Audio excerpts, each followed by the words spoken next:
प्रिय दर्शकों, नमस्कार। एक बार फिर से हमारे YouTube चैनल गीता ज्ञान सनातन में आप सभी लोगों का हार्दिक स्वागत है। दोस्तों, हम सभी भगवान को इसलिए याद करते हैं ताकि हम सभी जीवन भर दिन रात मेहनत करते हैं और एक अच्छा घर, अच्छी नौकरी, अच्छा परिवार बनाते हैं। बहुत ही सुखी और शांतिपूर्ण जीवन जीने के बाद एक समय ऐसा आता है जब हमें इस परिवार और इस दुनिया को छोड़कर चले जाना पड़ता है।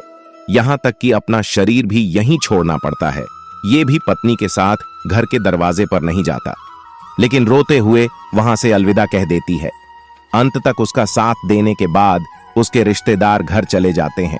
भाई बहन सबका साथ पीछे छूट जाता है। जिस परिवार से हम आसक्ति से जुड़े होते हैं, उनके बिना हम एक पल भी नहीं रह सकते। यहीं हमें छोड़कर जाना पड़ता है और फिर कोई उम्मीद नहीं रहती कि वो मिलेंगे या नहीं। फिर हमारे साथ कौन गया? हर जन्म में भगवान ही हमारा साथ देते हैं, अगर कि हम इसी जन्म में भगवान को पाने का प्रयास करें। अगर हम ऐसा करते हैं तो हम भगवान के साथ दिव्य दुनिया में स्थायी रूप से रहते हैं। यहाँ सब बंधन झूठे हैं, भगवान का बंधन ही सच्चा बंधन है। इसीलिए भगवान को याद करने में कोई बुराई नहीं है। लाभ ही लाभ है मित्रों। सत्य योग, ध्यान से भगवान की प्राप्ति।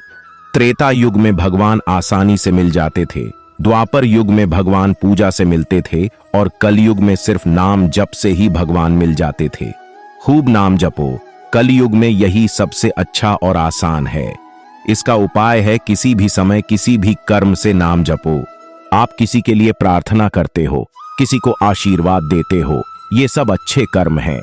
किसी को हर समय कोसते हो, किसी को कोसते हो, किसी के बारे में बुरा सोचते हो, ये सब अब बुरे कर्म हैं। अगर कोई व्यक्ति कुछ न कर पाने पर भी अपने मन में हमेशा बुरा ही सोचता है, तो क्या वो आपकी नजर में अच्छा इंसान है? क्या आपके विचार आपके आसपास का वातावरण बनाते हैं और आपको परिणाम देते हैं? अच्छे विचार सकारात्मक परिस्थितियां बनाते हैं और बुरे विचार नकारात्मक परिस्थितियां बनाते हैं। ऐसी परिस्थितियां आपको आपके मानसिक कर्मों का परिणाम देती हैं। सुख दुख की ये स्थिति केवल मानसिक है। जो व्यक्ति हमेशा बुरा सोचता है, वह आपके जीवन में खुशियां नहीं ला सकता। यह तो बस शुरुआत है, आगे देखते रहो कि क्या होने वाला है। हजारों रुपए, जब लाखों रुपए कमाने वाला व्यक्ति किसी गरीब व्यक्ति से 100 धारा, 200 धारा, 500 रुपए की रिश्वत मांगे तो उसकी इंसानियत खत्म हो चुकी है। इस कलयुग में कुछ भी हो सकता है। फैशन के इस युग में सत्य की कोई गारंटी किसी के पास नहीं है। महर्षि व्यास जी के अनुसार सत्य युग, त्रेता युग, द्वापर युग, कलयुग आदि 4 युग हैं, जो देवताओं के 12,000 दिव्य वर्षों के बराबर हैं। सभी चतुर्य एक जैसे हैं, अर्थात वे सत्य युग से शुरू होकर कलयुग पर समाप्त होते हैं। जिस प्रकार ब्रह्मा जी ने सृष्टि की शुरुआत की, उसी प्रकार कलयुग में उसका विनाश भी करेंगे। अभी यह कलयुग चल रहा है। महर्षि व्यास जी के अनुसार कलयुग में मनुष्यों में वर्ण, ब्राह्मण, क्षत्रिय, वैश्य, शूद्र और आश्रम संबंधी प्रवृत्तियां नहीं रहेंगी। कोई भी वेदों का पालन नहीं करेगा। कलयुग में विवाह नहीं होगा, धर्म नहीं माना जाएगा, शिष्य अपने गुरु के अधीन नहीं रहेंगे, पुत्र भी अपने धर्म का पालन नहीं करेंगे। चाहे कोई किसी भी कुल में पैदा हो, जो बलवान होगा वही कलयुग में सबका स्वामी होगा और सभी जातियों के लोग अपनी बेटियों को बेचकर गुजारा करेंगे। कलयुग में जो भी वचन किसी के द्वारा बोला जाएगा वही शास्त्र माना जाएगा। आज सभी अपनी रुचि के अनुसार अनुष्ठान करेंगे। व्रत, उपवास, मेहनत और उस पर धन खर्च करना धर्म कहलाएगा। कलयुग में लोगों को अपनी वासना और धन पर बहुत गर्व होगा। आज स्त्रियों को केवल अपने बालों पर गर्व होगा, तुम्हें सुंदर होने पर गर्व होगा। आज सोने के मोतियों और रत्नों तथा वस्त्रों के नष्ट हो जाने के बाद स्त्रियां केवल अपने बालों से ही अपना श्रृंगार करेंगी। कलयुग में स्त्रियां अपने धनहीन पतियों को त्याग देंगी। उस समय धनवान पुरुष ही स्त्रियों के स्वामी होंगे। जो अधिक आय देगा वही पुरुष उसका स्वामी होगा। हम स्वीकार करेंगे कि इस समय लोग केवल प्रभुत्व के कारण ही संबंध रखेंगे। आय और धन मकान बनाने में समाप्त हो जाएगा। इस कारण दान पुण्य का कार्य नहीं होगा और बुद्धि केवल धन संचय में ही लगी रहेगी। आज सारा धन उपभोग में ही समाप्त हो जाएगा। उसका उपयोग केवल धार्मिक कार्यों में ही होगा, आय नहीं होगी। कलयुग की स्त्रियां अपनी इच्छानुसार आचरण करेंगी। उनकी भाव भंगिमाएं, उनका मन केवल भोग विलास में ही लगा रहेगा। वे अन्याय से धन अर्जित करने वाले पुरुषों में आसक्त होंगी।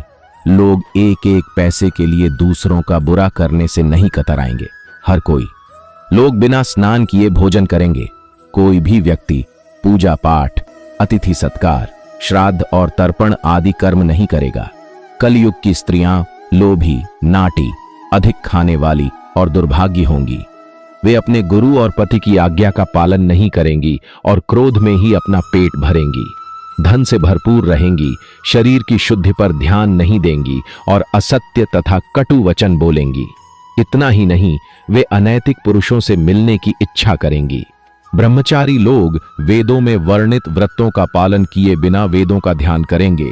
या गृहस्थ लोग न तो वन में जाएंगे और न ही सतपत्र को उचित दान देंगे। वन में रहने वाले लोग वन के कंद मूल से जीवनयापन करने की बजाय ग्रामीण भोजन एकत्र करेंगे। पाखंड के बढ़ने और अर्ध धर्म के बढ़ने से लोगों की आयु घटती जाएगी। उस समय 5, 6 या 7 वर्ष की स्त्रियां और 8, 9 या 10 वर्ष के पुरुष बच्चे पैदा करने लगेंगे। अथवा जब गौर कलयुग आएगा तो लोग 20 वर्ष तक जीवित रहेंगे।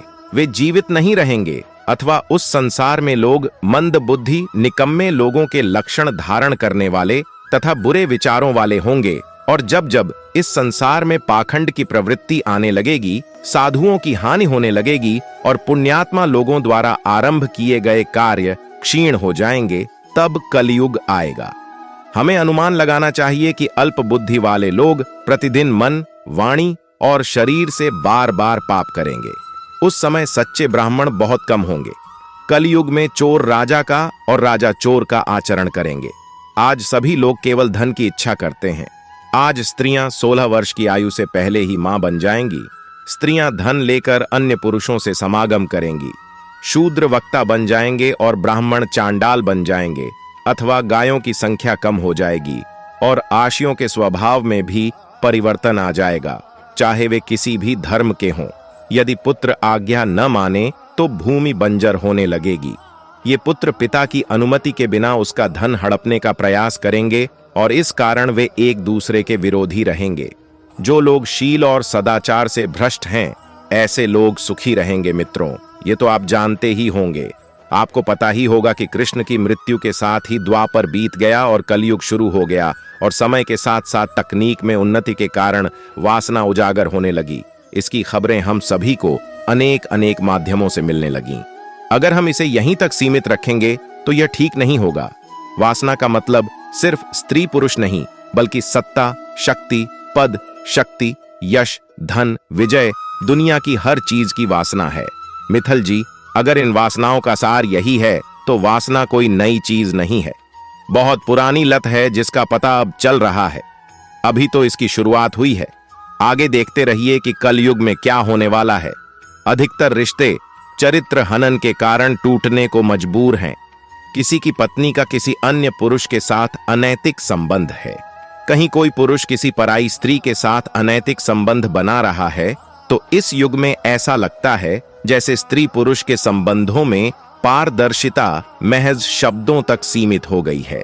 चरित्र हनन शारीरिक पाप की श्रेणी में आता है। यह एक ऐसी दुनिया है जो बहुत तेजी से आगे बढ़ रही है। यह कोई अजीब बात नहीं है कि कलयुग में भगवान दिखाई नहीं देते, क्योंकि इसके लिए मनुष्य स्वयं जिम्मेदार है। क्योंकि अगर मनुष्य का मन गंदा है तो भगवान कहां से दिखाई देंगे। आइए खुले शब्दों में बात करते हैं। तो सत्य युग, त्रेता युग, धाप युग और कलयुग का वर्णन सनातन धर्म में ही किया गया है। आज के समय में हिंदू अपने ही धर्म पर सवाल उठाते हैं और मोह, काम, क्रोध, लोभ और स्वार्थ कलयुग के लक्षण हैं। कलयुग में समय चोर के समान है। वे चोरों की तरह व्यवहार करेंगे और राजा चोरों की तरह व्यवहार करेंगे। सभी को धन की इच्छा होगी। महिलाएं 16 वर्ष की आयु से पहले ही मां बन जाएंगी। महिलाएं धन लेकर अन्य पुरुषों के साथ संभोग करेंगी। शूद्र वक्ता बन जाएंगे और ब्राह्मण चांडाल बन जाएंगे। गायों की संख्या, आय कम हो जाएगी और संतों का स्वभाव भी बदलने लगेगा। लोग धर्म का पालन नहीं करेंगे। जमीन बंजर होने लगेगी। बेटों की कमाई पिता की संपत्ति को उसकी अनुमति के बिना लेने की कोशिश करेगी और इस कारण से वे एक दूसरे के खिलाफ रहेंगे। यह चौंकाने वाली बात है कि ऐसे लोग भ्रष्ट होने पर भी खुश रहेंगे। यह चौंकाने वाली बात है कि एक समय आएगा जब 16 साल की उम्र में बाल सफेद हो जाएंगे और 20 साल की उम्र में मृत्यु आ जाएगी। ब्रह्म वैवर्त पुराण में बताया गया है कि कलयुग में ऐसा समय भी आएगा जब मनुष्य की आयु बहुत कम होगी। इस पुराण में कलयुग में किस तरह का वातावरण होगा, मनुष्यों का जीवन कैसा होगा, स्त्री पुरुष के बीच संबंध कैसे होंगे, आदि बातों की भविष्यवाणी की गई है। कलयुग में मनुष्यों की आयु बहुत कम हो जाएगी। यह बात सत्य प्रतीत होती है कि स्त्री पुरुष दोनों ही बीमार और अल्पायु हो जाएंगे, क्योंकि प्राचीन काल में मनुष्यों की औसत आयु लगभग 100 वर्ष हुआ करती थी। उस समय में ऐसे लोग हुआ करते थे जो 100 वर्ष से अधिक जीवित रहते थे, लेकिन आज के समय में मनुष्यों की औसत आयु काफी कम हो गई है। भविष्य में भी मनुष्यों की औसत आयु कम होने की उम्मीद है। संभावनाएं बहुत अधिक हैं, क्योंकि प्राकृतिक वातावरण लगातार बिगड़ रहा है और हमारी दिनचर्या असंतुलित हो गई है। स्वयं भगवान नारायण ने नारद से कहा है कि कलयुग में एक समय ऐसा आएगा जब सभी पुरुष स्त्रियों के अधीन रहेंगे। हर घर में केवल पत्नी और पति ही राज करेंगे। पुरुषों की स्थिति नौकरों जैसी हो जाएगी। कलयुग के 5000 वर्ष बीत जाने पर गंगा नदी सूख जाएगी और वापस वैकुंठ धाम लौट जाएगी। जब कलयुग के 1000 वर्ष बीत जाएंगे तब सभी देवी देवता पृथ्वी से अपने धाम लौट जाएंगे। मनुष्य पूजा पाठ, काम, व्रत, उपवास सब करेंगे। लोग धर्म कर्म करना बंद कर देंगे। कलयुग में समाज हिंसक हो जाएगा। जो बलवान होंगे वही राज करेंगे। मानवता नष्ट हो जाएगी। रिश्ते नाते खत्म हो जाएंगे। एक भाई दूसरे भाई का दुश्मन बन जाएगा। कलयुग में लोग शास्त्रों से विमुख हो जाएंगे। अनैतिक साहित्य लोगों के काम आएगा। बुरी बातें और बुरे शब्द ही पसंद आएंगे। कलयुग में एक समय ऐसा आएगा जब स्त्री और पुरुष दोनों ही अधर्मी हो जाएंगे। इस काल में चोरों और अपराधियों की संख्या इतनी अधिक हो जाएगी कि आम आदमी सही तरीके से जीवन नहीं जी पाएगा। लोग एक दूसरे के प्रति हिंसक हो जाएंगे और सभी के मन में पाप प्रवेश कर जाएगा। कलयुग के अंतिम काल में भगवान विष्णु का कालक अवतार होगा। यह अवतार विष्णु यशा नामक ब्राह्मण के घर में जन्म लेंगे। भगवान एक बहुत मोटे घोड़े पर सवार होकर अपनी विशाल तलवार से सभी अधर्म का नाश करेंगे। भगवान मात्र 3 दिन में पृथ्वी से सभी अधर्म का नाश कर देंगे। कलयुग के अंतिम काल में बहुत मोटी धारा में लगातार वर्षा होगी, जिससे चारों ओर जल ही जल होगा। पूरी पृथ्वी जल से ढक जाएगी और जीव जंतु नष्ट हो जाएंगे। इसके बाद एक साथ 12 सूर्य उदय होंगे और उनके तेज से पृथ्वी नष्ट हो जाएगी। कई हजार वर्ष पूर्व जल सूख जाएगा। भागवत पुराण में शुकदेव जी ने जिस विस्तार और विस्तार से कलयुग का वर्णन किया है, वह हमारी आंखें खोलने के लिए पर्याप्त है। आज भी उसी वर्णन के अनुसार घटनाएं घट रही हैं और भविष्य में भी जो कुछ लिखा है वह वर्णन के अनुसार ही है। कलयुग घटेगा, अर्थात अंधकार युग, कलह और क्लेश का युग। जिस युग में सबके मन में असंतोष हो, सभी मानसिक रूप से दुखी हों, वह युग कलयुग है। इस युग में ही कलयुग में भगवान कल्कि का अवतार होगा, जो पापियों का नाश कर सत्य युग की पुनः स्थापना करेंगे। कलयुग के अंत और कल के अवतार के संबंध में अन्य पुराणों में भी इसका वर्णन है। स्वयं के अच्छे कर्म करने तथा सत्य रूपी धर्म कर्म का पालन करने से ही मनुष्य कलयुग से बच जाता है। सत्य ही धर्म है और सत्य ही ब्रह्म, ईश्वर, परमात्मा का स्वरूप है। ब्रह्म वैवर्त पुराण में बताया गया है कि कलयुग में एक समय ऐसा आएगा जब मनुष्य की आयु बहुत कम होगी, युवावस्था समाप्त हो जाएगी और कली के प्रभाव से प्राणियों के शरीर दुर्बल एवं रोगों से ग्रस्त होने लगेंगे। श्रीमद् भागवत के 12वें स्कंध में कलयुग के धर्म के अंतर्गत श्री सुखदेव जी परीक्षित जी से कहते हैं कि जैसे जैसे घोर कलयुग आएगा, वैसे वैसे धर्म, सत्य, पवित्रता, क्षमा, दया, आयु, बल और स्मरण शक्ति लुप्त हो जाएगी, अर्थात लोगों की आयु भी कम होती जाएगी। कलयुग के अंत में संसार की स्थिति ऐसी होगी कि अन्न नहीं उगेगा। लोग केवल मछली, मांस खाएंगे और बकरी और गाय का दूध पिएंगे। वह भी दिखाई देना बंद हो जाएगी तो वह बकरी के समान हो जाएगी। एक समय ऐसा आएगा जब भूमि अन्न पैदा करना बंद कर देगी, पेड़ पौधे फल नहीं देंगे। धीरे धीरे ये सभी चीजें विलुप्त हो जाएंगी। गाय दूध देना बंद कर देगी, पुत्र का वध किया जाएगा, पिता और पुत्र का उपकार। हत्या और लक्ष्यहीन भूतानाल सर्व भविष्यति न संशय हस्तो हस्तम परिमशेदा युगांत सम उपस्थिति पिता का पुत्र और पिता पुत्र को मारकर भी व्यथित नहीं होगा। लोग अपनी प्रशंसा के लिए बहुत सी बातें बनाएंगे, लेकिन समाज में उनकी निंदा नहीं होगी। उस समय सारा संसार बर्बाद हो जाएगा। इसमें कोई संदेह नहीं है कि एक हाथ दूसरे को लूटेगा। कलयुग में लोग शास्त्रों से विमुख हो जाएंगे। अनैतिक साहित्य लोगों की पसंद बन जाएगा। केवल अपशब्द और बुरे शब्दों का प्रयोग किया जाएगा। पुरुष और महिला दोनों ही अधर्मी हो जाएंगे। स्त्रियां पतिव्रत धर्म का पालन करना बंद कर देंगी और पुरुष भी ऐसा ही करेंगे। पुरुषों और महिलाओं से संबंधित सभी वैदिक नियम विलुप्त हो जाएंगे। कलयुग के अंत में केवल भयंकर तूफान और भूकंप आएंगे। लोग घरों में नहीं रहेंगे। लोग गड्ढे खोदकर गुजारा करेंगे। धरती के 3 हाथ यानी करीब 4 फीट नीचे धरती का उपजाऊ हिस्सा नष्ट हो जाएगा। भूकंप आएगा। महाभारत में कलयुग के अंत में प्रलय का उल्लेख है, लेकिन यह किसी प्रलय के कारण नहीं, बल्कि पृथ्वी पर फैलती लगातार गर्मी के कारण है। महाभारत के वन पर्व में उल्लेख है कि कलयुग के अंत में सूर्य का तेज इतना अधिक हो जाएगा कि 7 समुद्र और नदियां सूख जाएंगी। वह संवर्थ नामक प्रथम पृथ्वी को जलाकर पाताल में पहुंचा देगा। वर्षा बिल्कुल बंद हो जाएगी। सब कुछ जल जाएगा। इसके बाद 12 वर्षों तक लगातार वर्षा होगी, जिससे पूरी पृथ्वी जल में डूब जाएगी। जल में फिर से जीवन अस्तित्व में आने लगेगा। लोग दूसरों की फसलें काट लेंगे। पीने के बर्तनों और डिब्बों से भी पानी चोरी होने लगेगा। चोर अपने जैसे चोरों की संपत्ति चुराने लगेंगे। हत्यारे भी मारे जाने लगेंगे। चोरों द्वारा चोरों का नाश होने से लोगों का कल्याण होगा। अंतकाल में मनुष्यों की आयु अधिकतम 30 वर्ष की होगी। लोग दुर्बल, क्रोध, लोभ और शोक से ग्रसित होंगे। उस समय रोगों के कारण इंद्रियां क्षीण हो जाएंगी। फिर धीरे धीरे लोग साधु संतों की सेवा, सत्य का दान और प्राणियों की रक्षा में तत्पर हो जाएंगे। इससे धर्म का द्वार स्थापित होगा। उस धर्म से लोगों का कल्याण होगा। लोगों के गुणों में परिवर्तन आएगा और उन्हें धर्म से लाभ मिलने लगेगा। श्रेष्ठ क्या है, इसका विचार करने से धर्म ही श्रेष्ठ प्रतीत होने लगेगा। जिस प्रकार धर्म की निरंतर हानि हो रही थी, उसी प्रकार लोग धीरे धीरे अपने धर्म की वृद्धि करेंगे। इस प्रकार धर्म को पूर्ण रूप से अपनाकर सभी लोग सत्य युग को देखेंगे। ये आपने देखा है। आपने अनेक बार सुना होगा कि कलयुग समाप्त हो जाएगा। जिस काल में हम रह रहे हैं, उससे पहले कोई और था। वास्तव में इस युग से पहले भी अनेक युग थे। अन्य युगों की कहानी हम पुस्तकों में देखते हैं। क्या आपने कभी सोचा है कि हमारा यह युग जिसमें हम आज रह रहे हैं, उसका भी अंत हो जाएगा? यह सोचकर ही कैसा लगेगा कि कैसे हम सब अचानक नष्ट हो जाएंगे, कैसे यह संसार अपने आप नष्ट हो जाएगा और पृथ्वी पुनः उत्पन्न होगी। धरती माता भी बोझ उठाते उठाते थक गई है। शायद इसीलिए कलयुग एक क्रम के बाद समाप्त हो जाएगा। कलयुग जिसे सबसे बेकार युग माना जाता है, वह समाप्त हो जाएगा। कलयुग में यह धर्म केवल दान पर आधारित है।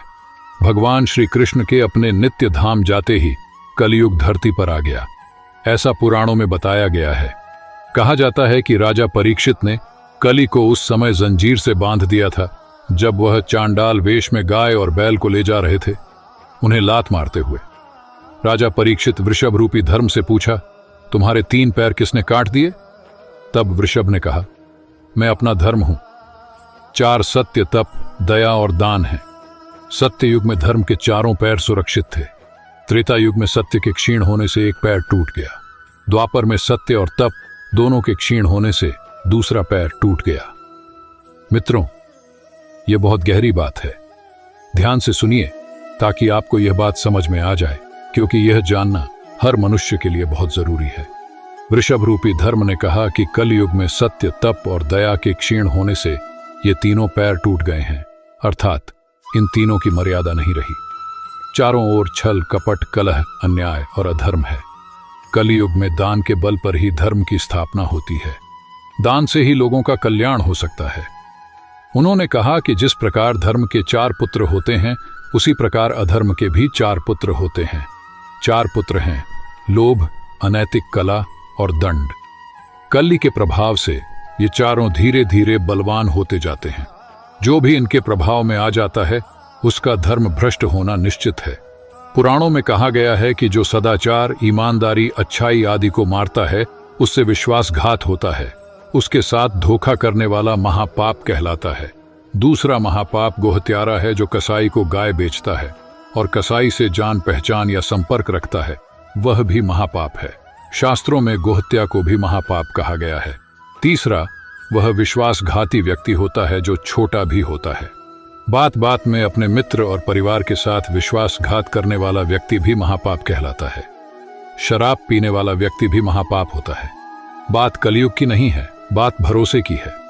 युग कोई भी हो, राम लक्ष्मण सीता, कृष्ण बलराम धनुष यज्ञ स्वयंवर में कृष्ण अलग अलग लोगों को उनकी अपनी भावना के अनुसार अलग अलग रूपों में प्रकट हुए। कृष्ण ने गीता में स्पष्ट रूप से समझाया है कि कृष्ण उन लोगों को अपना असली रूप नहीं दिखाते हैं जो उन्हें एक साधारण मनुष्य समझते हैं। वह योग माया का पर्दा डाल देते हैं और उन्हें केवल साधारण मनुष्य के ही दर्शन कराते हैं।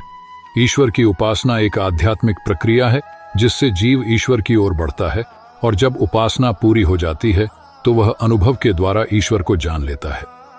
कठोपनिषद में कहा गया है कि यदि मनुष्य ने मृत्यु से पहले अनुभव के द्वारा ईश्वर को जान लिया हो, अगर जान लेता है तो वह मुक्त हो जाता है, यानी मोक्ष या निर्वाण प्राप्त कर लेता है। इसका मतलब है कि वह जन्म मरण के चक्र से मुक्त हो जाता है और हमेशा के लिए ईश्वर में लीन हो जाता है। यदि जीव जन्म मरण को रोक देता है, यानी वह विभिन्न शरीरों में घूमना बंद कर देता है, तब वह सभी दुखों से मुक्त हो जाता है। शरीर ही दुखों का कारण है। जीव जन्म लेने में दुख भोगता है। कुछ दुख जीवन भर बने रहते हैं और मृत्यु के समय उसे महान दुख भोगने पड़ते हैं। इसलिए संत कबीर साहिब ने कहा है कि यदि शरीर में सुख नहीं दिखता तो दिखने पर दुहक क्यों होना। भक्ति या पूजा का अंतिम उद्देश्य ईश्वर को प्राप्त करना और जन्म मरण के चक्र से हमेशा के लिए मुक्त हो जाना है। भक्ति या पूजा करने का यह अर्थ नहीं है कि ईश्वर ही हमारा ईश्वर है। क्या हम सभी दुष्कर्मों को क्षमा कर देंगे या हमें अपने कर्मों का फल नहीं भोगना पड़ेगा? हाँ, एक बात तय है कि जब साधक ध्यान की गहराई में जाता है तो उसके पाप मिटने लगते हैं। दरअसल ब्रह्म वैवर्त पुराण के अनुसार वर्तमान युग कलयुग होने वाला है। अभी के समय में एक इंसान दूसरे इंसान पर भरोसा करना बंद कर दिया है, और जब इंसान को खुद पर भरोसा नहीं रहता तो वह धर्मशास्त्रों की ओर रुख करता है। पर कोई कैसे यकीन करेगा? शायद इसे ही कलयुग कहते हैं। यहां हम अपने ही लोगों पर वार करते हैं। एक बार सोचिए दोस्तों, लोग सिर्फ 20 साल तक ही जिंदा रहेंगे। ये सुनने में आपको अजीब लग रहा होगा, पर अगर पहले के युगों की बात करें तो लोग 500 साल तक जिंदा रहते थे। अगर कहा जाए कि धरती नष्ट हो जाएगी तो यहां कुछ भी नहीं बचेगा, ये पानी भी खत्म हो जाएगा। वैवर्त पुराण के अनुसार कलयुग के 5000 साल बाद गंगा नदी सूख जाएगी। जब कलयुग के 100,000 साल हो जाएंगे तब सभी देवी देवता मर जाएंगे। ब्रह्मा धरती से अपने धाम लौट जाएंगे। वैवर्त पुराण के अनुसार कलयुग के अंत में धरती पर बहुत घना जल प्रवाह होगा, जिससे पूरी धरती चारों तरफ पानी ही पानी हो जाएगी और सभी जीव जंतु खत्म हो जाएंगे। यह कितना भयावह है, यह सोचकर ही रूह कांप जाती है। ऐसा माना जाता है कि जो हम आज तक फिल्मों में देखते या सुनते आए हैं, वह एक दिन हमारे साथ भी होने वाला है। अपने जीवन में अब तक किए गए सभी पापों का पश्चाताप करें। समय बहुत कम है, इसलिए अपने कर्मों को सही मार्ग दें और ईश्वर को याद करें।